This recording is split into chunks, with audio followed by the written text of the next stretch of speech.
What is it about the concept of God that you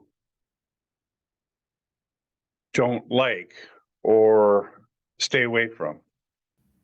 Well, now you see you're revealing your preconceptions there.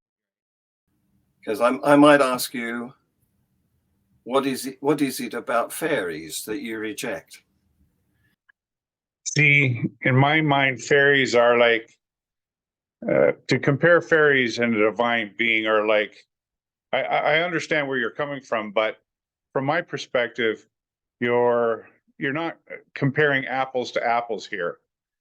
Don't get me wrong, I'm not an expert in evidence, and Jonathan would obviously, Mr. McClatchy would have me in spades on that, but I would say that there's nothing within me that testifies that fairies are true, and yet there's things within me that testify that there is a creator.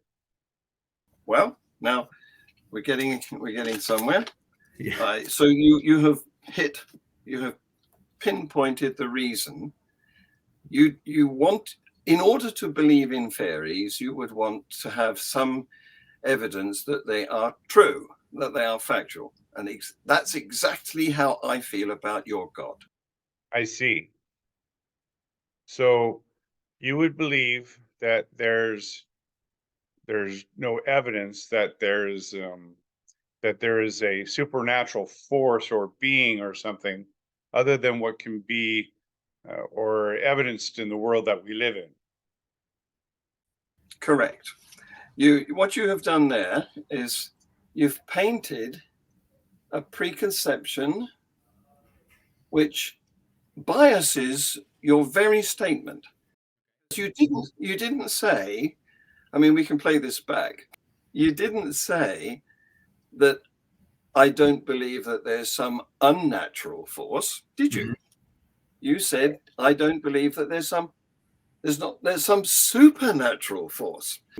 You are labeling this mysterious, unknown, unevidenced thing with powers. Mhm. You see? We call that suppositionism, presuppositionism. Mhm. So you would agree that there is a natural power or a natural force of some kind? Oh, now what do you mean by a natural force? I think there are four foundational Pardon, forces. There's four. gravity, there's electromagnetic force, Mhm. there's a strong nuclear force, and a weak nuclear force. Those are the forces. Would life fall into any of those categories? The spark of life within a human being or an animal? Um, Now, there you go again. You see, you've referred to the spark of life as though it's something which is applied. That's another presuppositionism.